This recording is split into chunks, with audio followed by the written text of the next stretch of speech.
Assalamualaikum warahmatullahi wabarakatuh.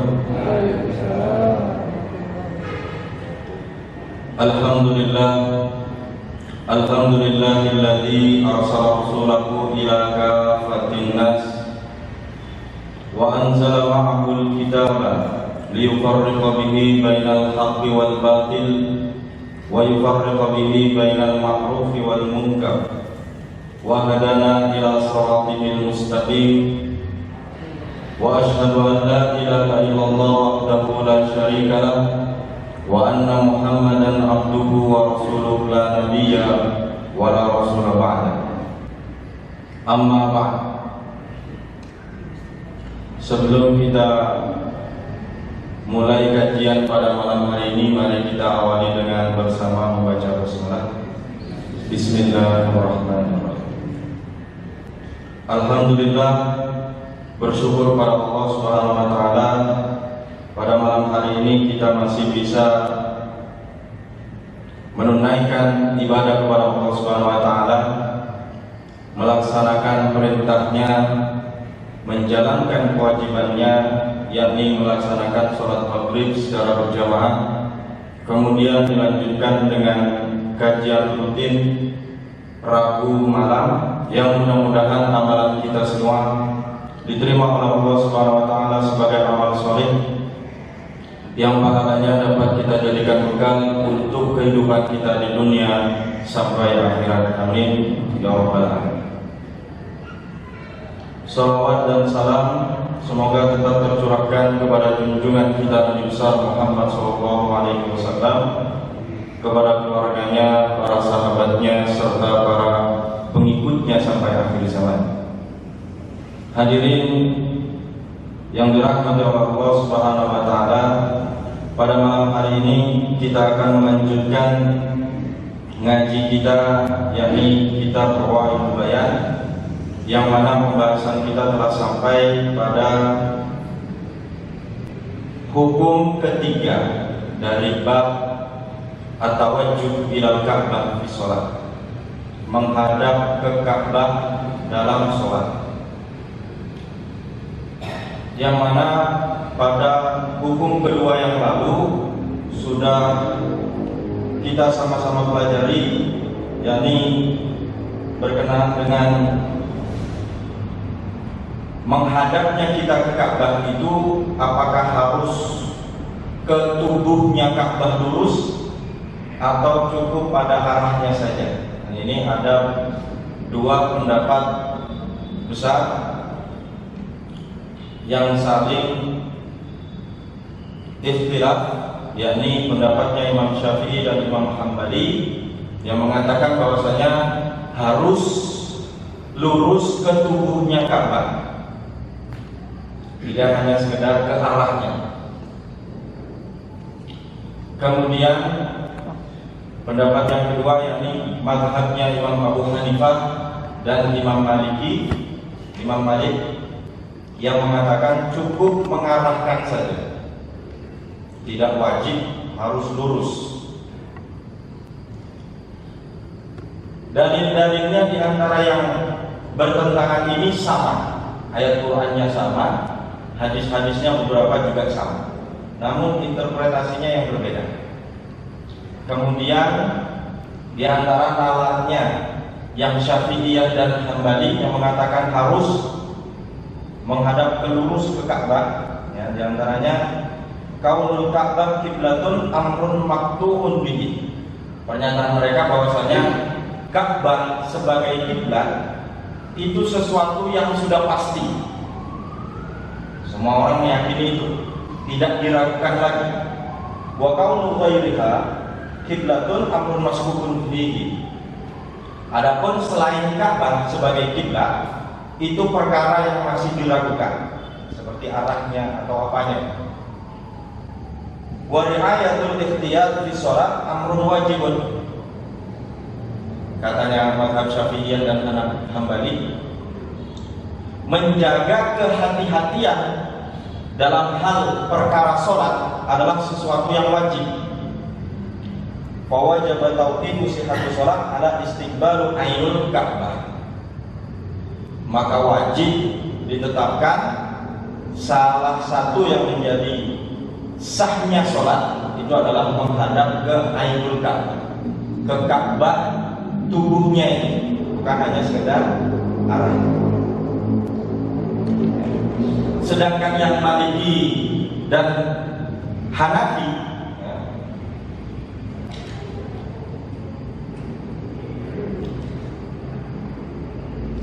logika mereka yang dibangun bahwasanya katanya mazhab mereka,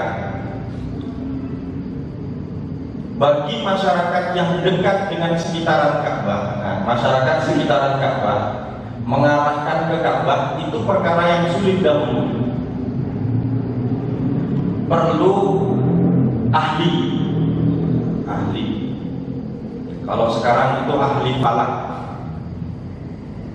Tapi pembangunan masjid di zaman Nabi nggak pernah menggunakan jasa ahli falak. Mereka hanya mengatakan, oh Ka'bah arahnya sana, sudah bangun masjid seperti itu.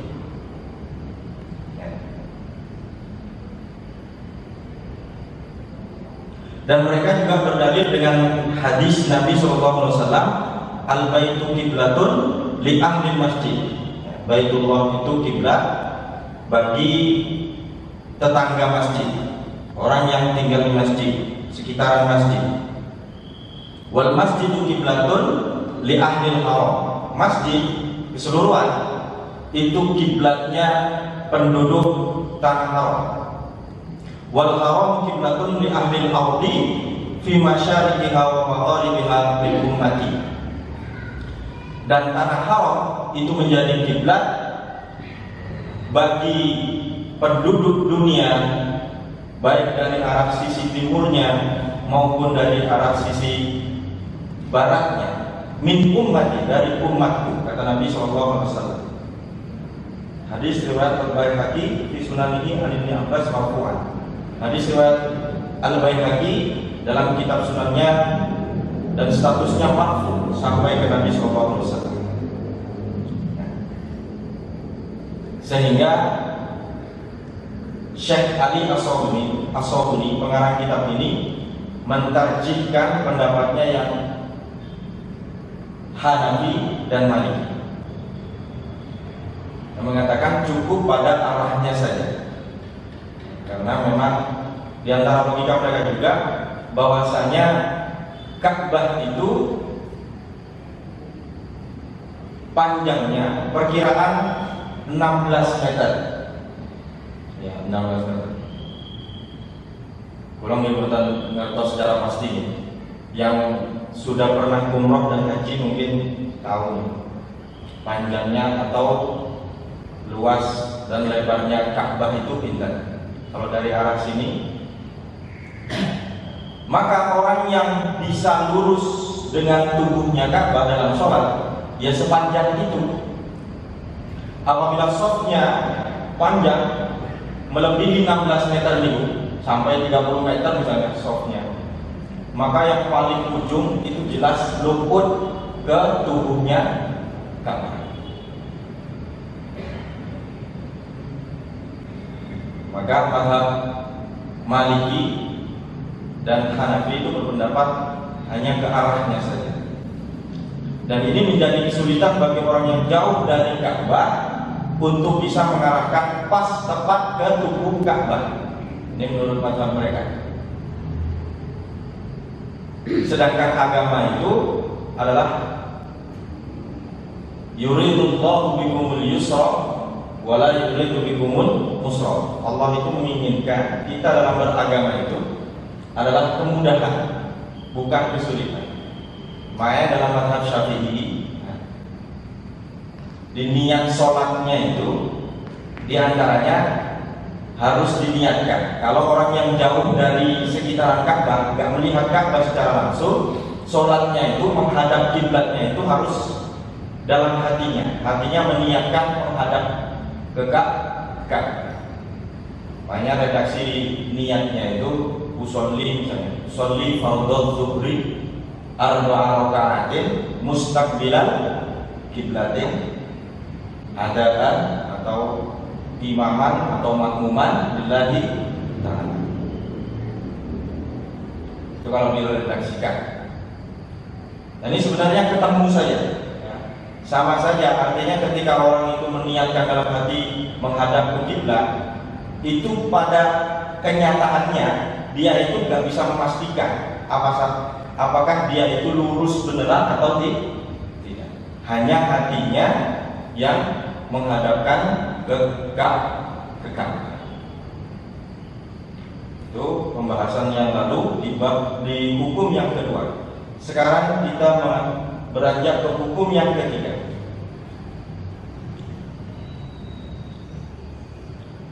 Hal tasihhu shalah fawqa dhuhril Ka'bah. Fawqa dhuhril Ka'bah. Apakah sah sholat di atas Ka'bah? Karena sebab ikhtilaf yang tadi, perdebatan antara ulama yang mengatakan harus tubuhnya Ka'bah, yang satu harus arahnya Ka'bah, maka muncul hukum yang lain. Lantas orang yang sholat kemudian posisinya dia itu di atasnya Ka'bah bagaimana? Sehingga mazhab Syafi'i dan Hambali itu tetap kokoh dengan mazhabnya. Fadhahab Syafi'iyah wal Hanabilah ila adam sihhati sholat fawqaha. Mereka berpendapat tidak sah orang yang sholat di atasnya Ka'bah.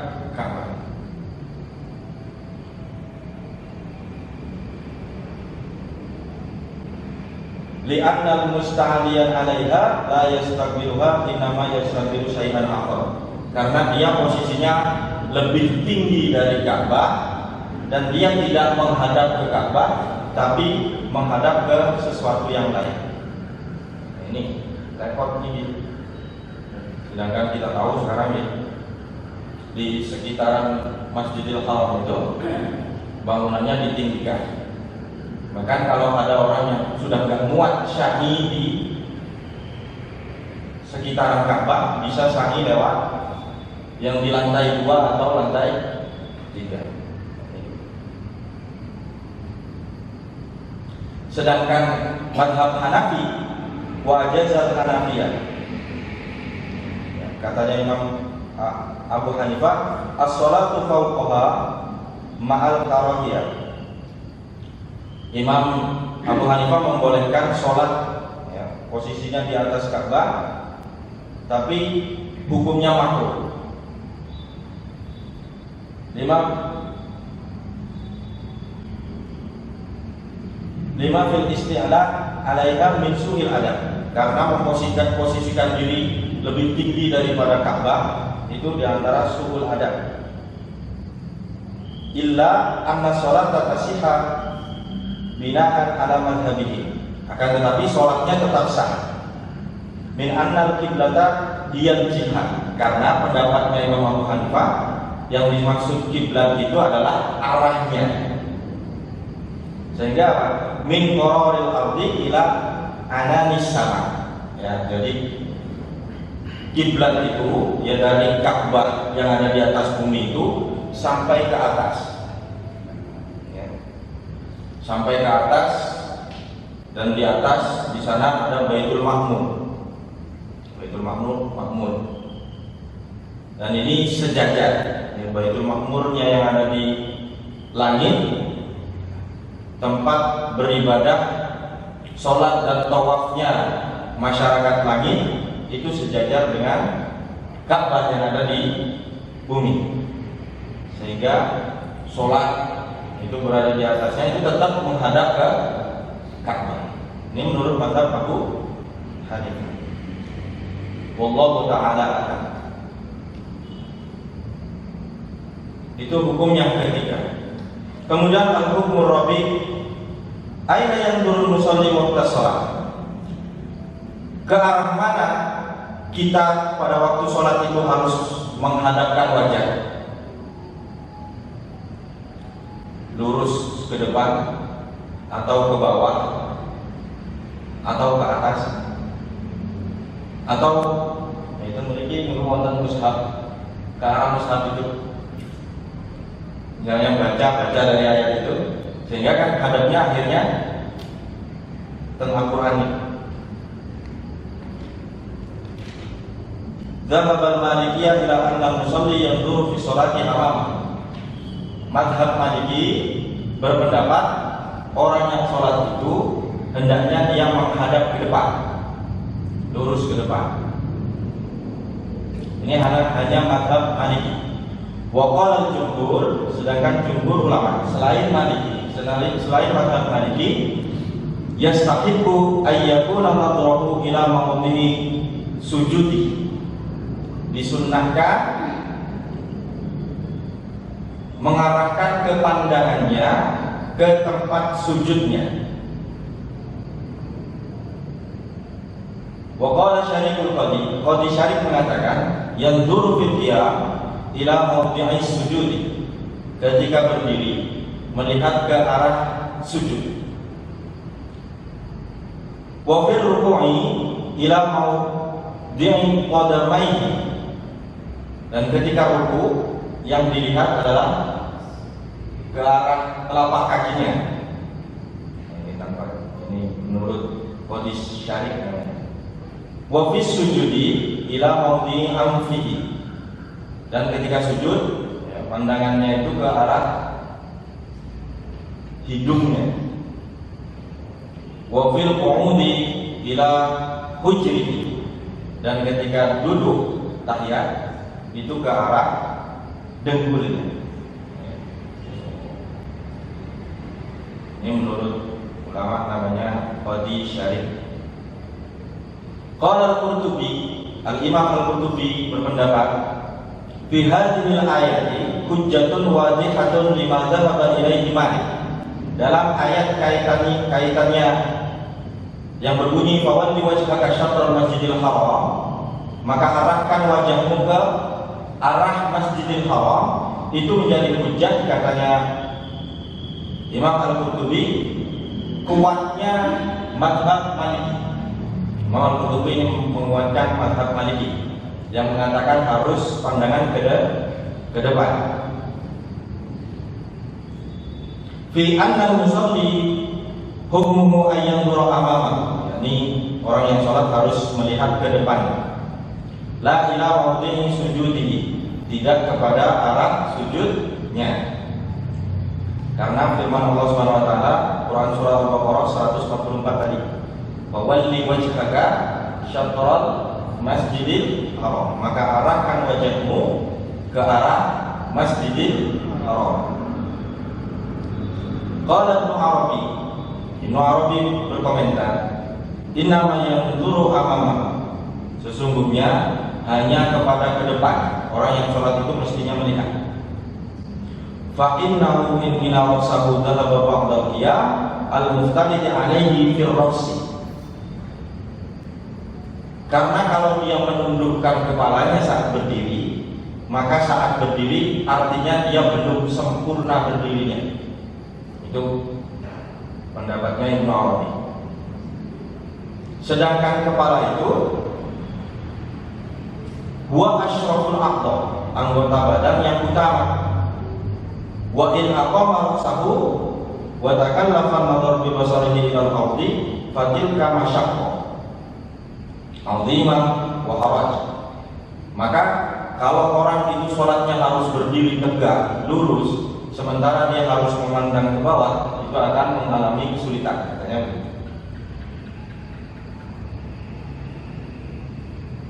Itu pendapatnya Ibnu Arabi. Di sini komentar terakhir, was-shahih, adapun yang benar, ma'adzhaba ilaihi jumhur, pendapatnya jumhur. Karena memang ada dalilnya, di samping ada dalilnya, ya, kita dalam sholat itu menghadapkan ke arah tempat sujud.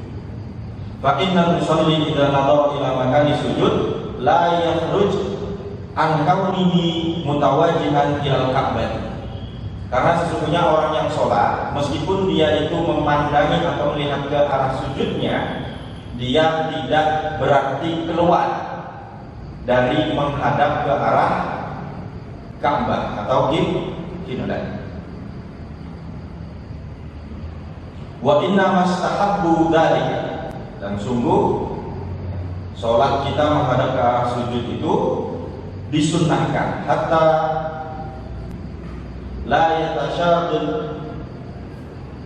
yatashaghal fi sholati bi ghairiha wa liyakuna ahsyah liqalbihi wallahu a'lam. Sehingga orang yang fokus arahnya ke arah sujudnya itu tidak disibukkan kepada arah-arah yang lain, dan sholatnya menjadi lebih khusyuk karena hatinya. Wallahu a'lam. Nah, inilah hukum-hukum kaitannya dengan at-tawajjuh ila al-Ka'bah fi shalah. Pembahasan tentang menghadap ke Ka'bah dalam sholat adalah pelopor, ya. Dalam hal kaitan sholat memang harus hati-hati. Tidak hanya mengira-ngira arahnya Ka'bah itu di barat, sholat itu kita harus menghadap barat. Tidak demikian. Sejak kepulangan Kiai Ahmad Dahlan dari haji yang pertama, itu beliau menyaksikan dan beliau mempelajari masjid-masjid yang ada di sekitaran Kauman Yogyakarta dan Yogyakarta pada umumnya. Dan beliau berkesimpulan banyak masjid-masjid kaum muslimin itu pada waktu itu yang arah kiblatnya itu tidak mengarah ke Masjidil Haram, bahkan ke tanah haram pun enggak, ke Saudi enggak. Kecenderungannya malah banyak yang ke Afrika, melenceng jauh. Sehingga beliau datang dengan pembaharuannya bahwasanya kita dalam sholat harus dan menjadi syarat sah dalam sholat, ya, menurut mazhab jumhur menjadi syarat sah dalam sholat kita harus menghadapkan ke Ka'bah. Insyaallah setiap masjid-masjid Muhammadiyah sejak saat itu sampai dengan sekarang, ketika pembangunannya itu mesti ada upaya untuk mana arah Ka'bah atau arah kiblat yang sesungguhnya. Karena zaman sekarang sudah canggih, karena sudah ada alatnya.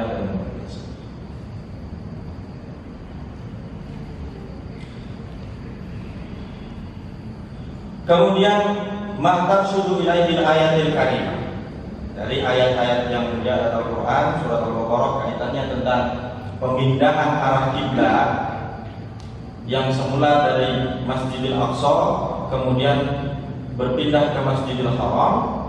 Apa yang kemudian menjadi kesimpulan? Yang pertama, awalan yang taradul yahud ala tahwil kiblat safhan wa jihalatan li'annahu la yahtamilu ala mantibun salim. Yang pertama bahwasanya penentangan orang-orang Yahudi perihal tentang pemindahan kiblat, ya, dengan kebodohan dan kejahatan, karena sesungguhnya mereka tidak mau menggunakan akal pikiran yang sehat. Itu yang pertama. Kemudian yang kedua, al-jihadu kulluha lillah. Nah, ini yang harus kita yakini sebagai dasar bahwasanya arah manapun itu sejatinya milik Allah. Wa aina ma tuwallu fa thamma wajhullah. Kemanapun engkau menghadapkan, sejatinya disitulah engkau mendapati Allah. Ya, maka al-jihadu kulluha lillah. Arah itu sejatinya itu milik Allah. Kemanapun kita mengarah itu sejatinya kita menghadap Allah. Khalqan wa milkan.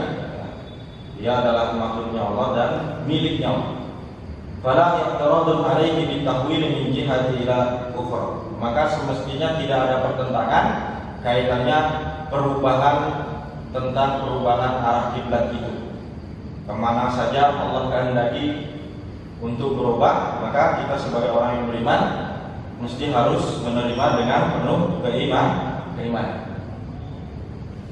Itu yang kedua. Kemudian yang ketiga, al-ummatul Muhammadiyah afdhalul umam. Lidzalika iftaraha Allahu lisyahadat 'ala al-khalaiq yaumil qiyamah. Pengikut Nabi Muhammad SAW, kita semua ini umat Nabi Muhammad adalah umat yang utama, ya. Karena itu Allah memilih kita sebagai saksi terhadap umat-umat yang lain nanti di hari kiamat. Ini sebagaimana dalam ayatnya,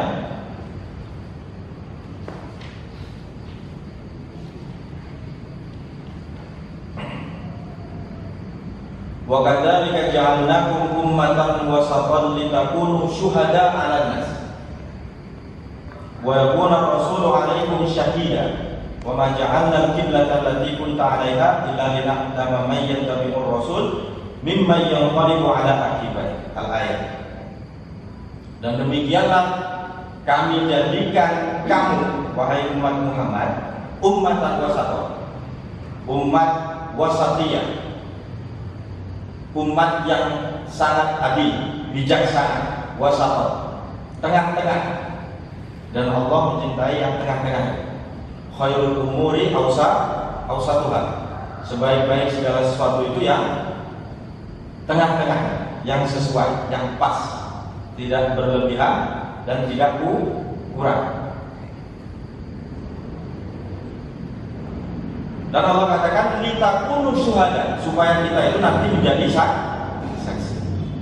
Ini asbab nuzulnya, ayat itu diceritakan dalam hadis Bukhari itu bahwasanya nanti Allah sedang menggambarkan dalam hadis qudsi itu umatnya Nabi Nuh. Nabi Nuh nanti dipertanyakan oleh Allah, wahai Nuh, apakah engkau sudah menyampaikan risalahku? Sudah ya Allah. Kemudian ditanya kepada umatnya menjawab, kami tidak mendapati apapun darimu. Gitu. Kemudian apa yang kemudian menjadi saksimu wahai Nuh? Nabi Nuh menjawab, umatnya Muhammad. Nabi Muhammad dan umatnya yang kemudian menjadi saksi. Dan terang bagi kita dalam Quran kita itu dijelaskan secara gamblang bagaimana Nabi Nuh diutus oleh Allah Subhanahu wa taala kepada kaum. Itu kita nanti sebagai saksinya Nabi. Ini maksudnya litakun syuhada 'alan nas, sebagai syuhada, pemimpin dan juga saksi terhadap manusia.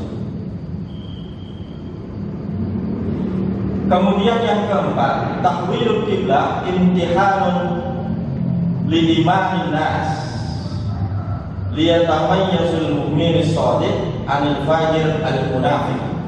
Pemindahan arah kiblat itu sebagai imtihan, ujian terhadap keimanan manusia pada waktu itu. Untuk apa? Untuk membedakan liyatamayyazul mu'minus shadiq, mana mukmin yang sebenarnya, mana mukmin yang sejati,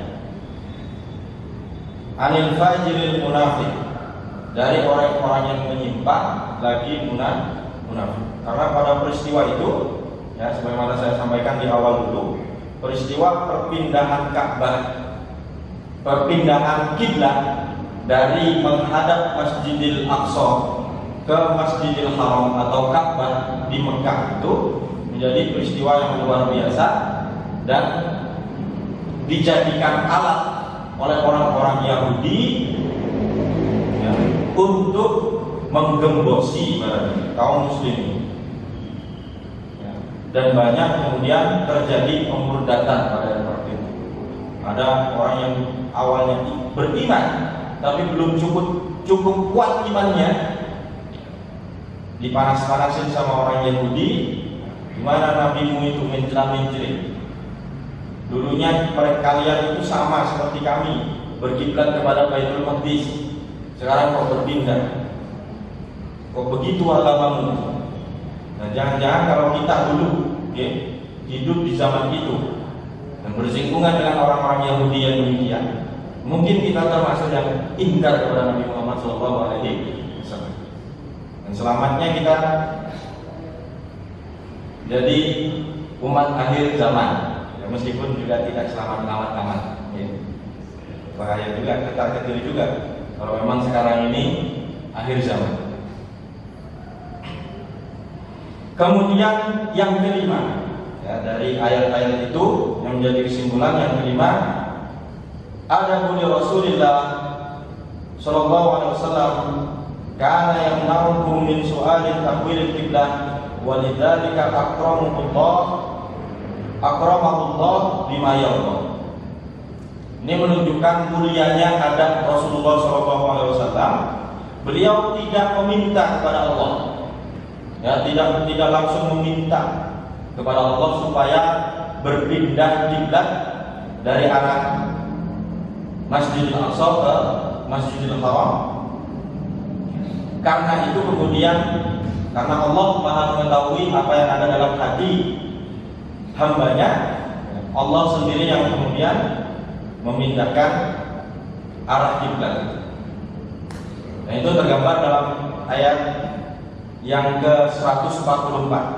Qad nara taqalluba wajhika fis sama. Kami melihat engkau mengarahkan wajahmu dalam sholatmu wahai Muhammad ke arah langit. Nah, itu Nabi sebenarnya dalam hatinya ingin dan gelo sebenarnya ketika berpindah ke Madinah itu dalam sholatnya tidak lagi bisa menghadapkan ke arah Ka'bah, sehingga Allah mengetahui itu. Falanwalliyannaka kiblatan tardaha, maka kami arahkan mulai sekarang kiblat itu ke arah yang engkau ridho kepadanya wahai Muhammad. Nah, sejak saat itu dalam posisi sholat itu turun ayat ini, kemudian fawalli wajhaka syatral Masjidil Haram. Mulai sekarang arahkanlah wajahmu ke arah Masjidil Haram. Kemudian yang keenam, Al-Ka'batul Musyrifah Qiblatun Abil Anbiya. Ka'bah yang agung, yang mulia itu adalah kiblatnya bapak dari para nabi, Nabi Ibrahim alaihi salam. Wa qad jama'a Allahu biha qulubil ibad. Dan sungguh Allah mengumpulkan dengan Ka'bah itu semua hatinya kaum muslim. Maknanya berikut. Nah, sekarang siapa yang tidak ingin senantiasa berada di sekitar Ka'bah? Seluruh dunia kalau haji tujuannya adalah Baitullah. Kita dipersatukan dalam hal keimanan, ketauhidan dan kecintaan kepada Allah melalui wasilah apa itu Ka'bah. Dan Nabi sejatinya sebenarnya kalau kita kemudian berlandaskan pada sejarah, ya, Nabi Ibrahim itu tidak membangun Ka'bah, tapi membangun kembali tiang-tiangnya, karena fondasinya dahulu sudah dibangun oleh Nabi Adam alaihi salam. Jadinya memang Ka'bah itu adalah kiblat yang sejati, yang pertama kali memang Nabi itu mengembalikan ke asal. Amin. Niki isap sambil ini. Kirang 5 menit, 10 menit.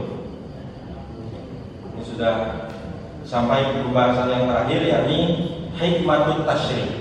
Hikmah dari disyariatkannya menghadapkan ke arah kiblat itu apa saja?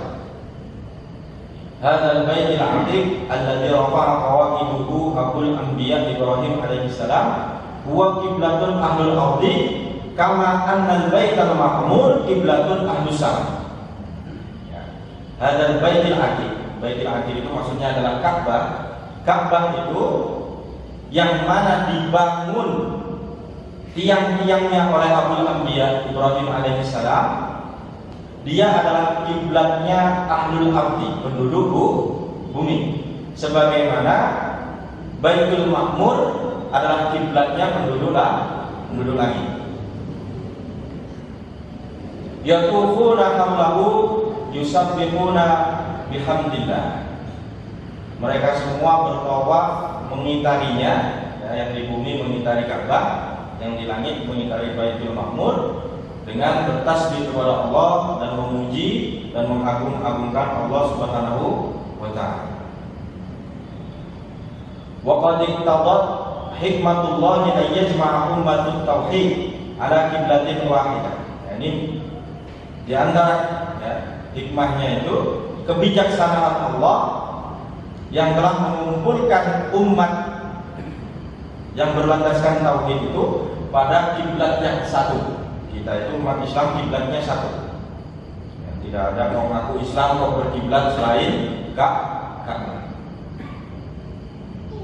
Fa'amara khaliluhu Ibrahim alaihissalam ayyabna hadzal baitil atiq. Kemudian memerintahkan Abul Anbiya Ibrahim alaihissalam untuk membangun kembali Ka'bah ini. Liyakuna mathabatan linnas. Supaya apa? Menjadi tempat berkumpulnya manusia. Wa amna, dan tempat teraman, amanah. Wa masdaran li is'ani wa nurir rabbani, dan menjadi sumber bagi sinar dan cahaya ketuhanan. Wa makanan li haji baitihil mu'azzam yatihi nas min kulli fajjin amin, dan menjadi tempat bagi perhelatan ibadah hajinya seluruh umat Islam di seluruh dunia. Seluruh umat Islam di seluruh dunia itu nanti akan dipertemukan oleh Allah di muka bumi ini di mana? Di padang mahsyar dan di Ka'bahnya, di rumahnya Allah, di Baitullah.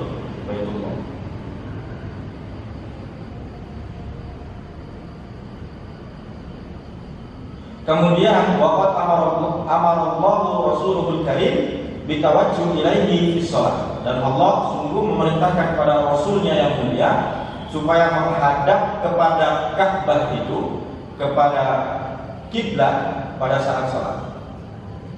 Ba'da an tawajjaha ila Baitul Maqdis 16 atau 17 syahran.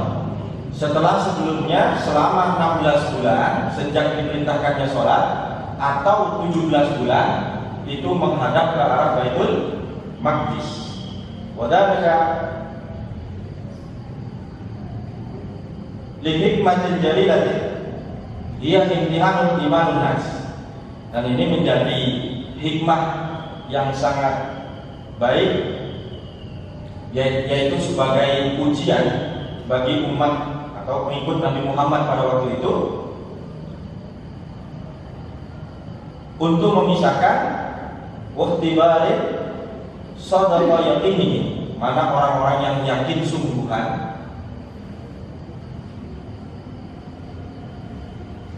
liyadhurul mu'min as-shadiq minal kadhibil munafiq, dari diantara orang-orang yang pendusta lagi munafik.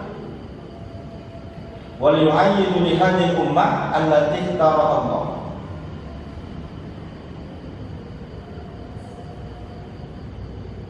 dan sebagai pengikat bagi ini umat yang telah dipilih oleh Allah.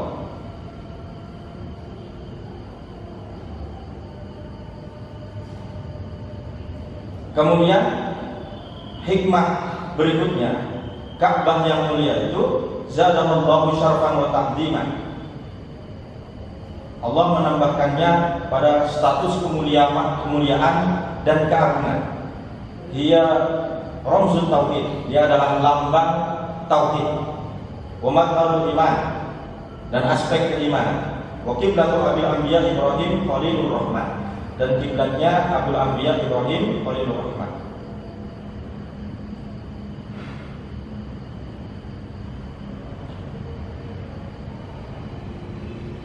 Dan kemudian dijadikan oleh Allah sebagai arah ketika kita melaksanakan sholat, supaya apa? Umat Islam seluruh dunia arahnya sama, sehingga kita ada ikatan batin atas kesamaan arah itu. Tidak bisa kita bayangkan apabila kemudian kita umat Islam itu yang A itu menghadap ke kiblat yang ini, yang B itu menghadap ke kiblat yang itu, dan masing-masing merasa paling benar sendiri. Ini kacau balau. Dan hikmahnya adalah dijadikan oleh Allah Ka'bah itu sebagai kiblat adalah sebagai pemersatu, dan nantinya akan menjadi hal yang menjadikan kita bersatu dalam iman dan Islam. Inilah hikmah. Di antara hikmah disyariatkannya at-tawajjuh ilal Ka'bah fi shalah, menghadap kepada Ka'bah atau kiblat dalam sholat kita. Mudah-mudahan jadi tambahan ilmu yang bermanfaat. Pas ini, pas habis bisa bentar lagi, dan pembahasan berikutnya insya Allah masuk kepada pembahasan yang lain, yakni ibahatul thayyibat wa tahrimul khaba'ith, dibolehkannya segala hal yang baik dan diharamkannya segala hal yang buruk. Ini kajian terhadap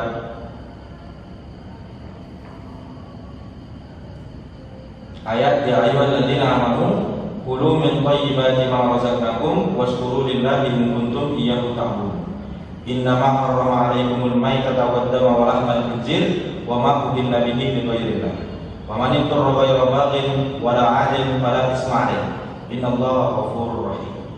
Itu pembahasan kita berikutnya insyaallah. Kita ketemu lagi bulan depan, jadi hari Rabu kedua.